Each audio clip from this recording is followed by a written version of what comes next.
All right, welcome. This is day one, field notes.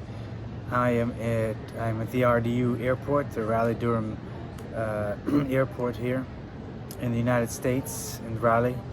And my first flight is to New York, and I'm going to Greece sometime tomorrow. We'll be in Athens. So I'll use this time to kind of talk about a few things. It's part of the field notes exercise of just going through things that happened during the day. So it's still early, it's like 12 o'clock, so nothing happened really. Two things though.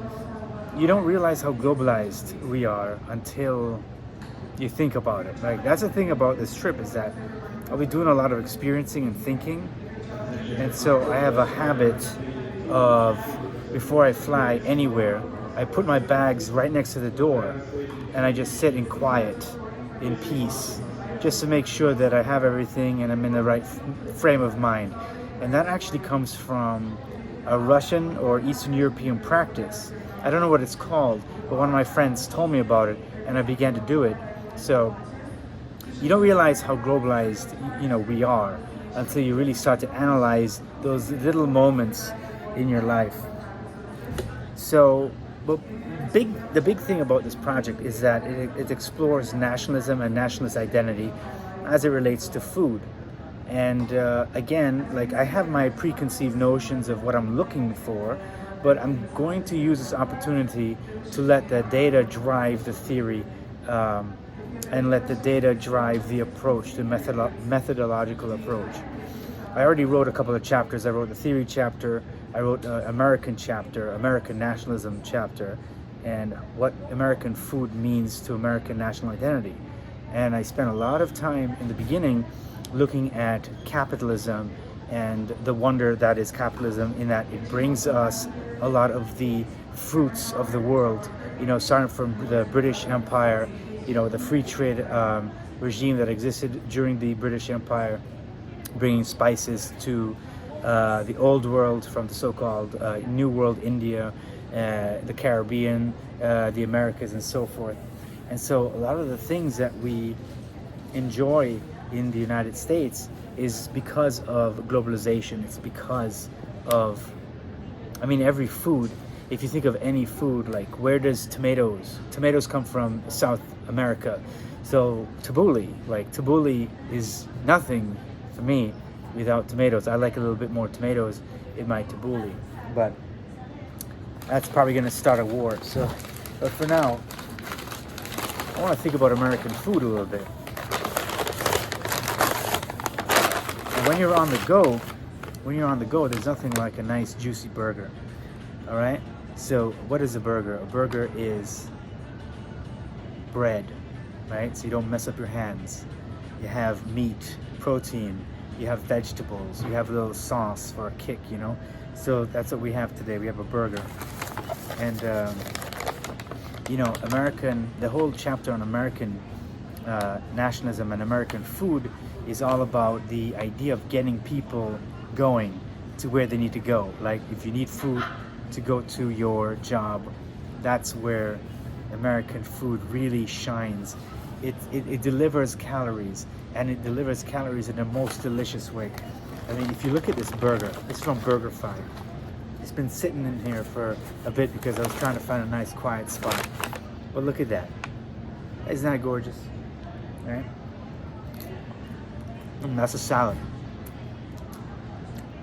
So there's nothing bad about enjoying a burger from time to time.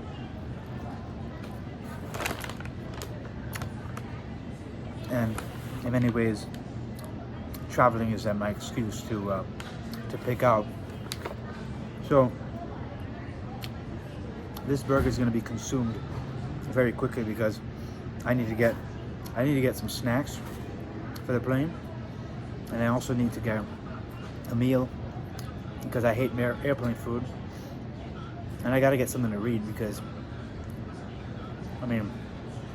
I'll try to find something yesterday and I couldn't find it.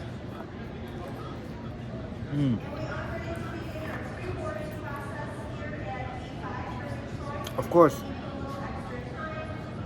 I've forgotten the napkins because you're such in such a rush. But the good thing about burgers is that they're fast, they're quick. So the argument for the American nationalism chapter is that with the birth of highways after the Second World War, fast food restaurants just quickly sprung up, right? And fast food restaurants have defined American cuisine for the past, in the post-World War period, Second World War period. So fast food has proliferated because it's enormously successful. It takes the idea of Fordism, right, of manufacturing products in an assembly line to get people their product in a quick way. I mean, I waited 10 minutes for this, and I mean, I'm enjoying it. I like it very much. And so we had all these different fast food restaurants that sprung up. Well, not only did it sprung up in the United States, if you read the chapter when it comes out, or I'll give you an overview, every country has their own version of fast food. They may have McDonald's and Burger King in their country, but if you go to Philippines, there's Jollibee, right? If you go to any country, you will find something fast and quick. Even in Raleigh, there's Peruvian fast food called alpaca. Basically, you order chicken, you rotisserie chicken, boom, boom, you got your food before you know it. So, that is what American food is all about, right? It's cheap. You get a lot of bang for your buck. Not these days because of inflation, but hypothetically. I mean, in theory, it's supposed to be cheap. And it delivers your calories, everything you need in one go, right? So, a funny thing too, talking about field notes. The local time is I went to check in 12:30 p.m. to the airline, and this very nice guy from American Airlines. He's very nice. He was telling me how much I enjoyed Greece, and then he said, it's very difficult to find something that agrees with me because he eats vegetarian, and Greece is defined by food.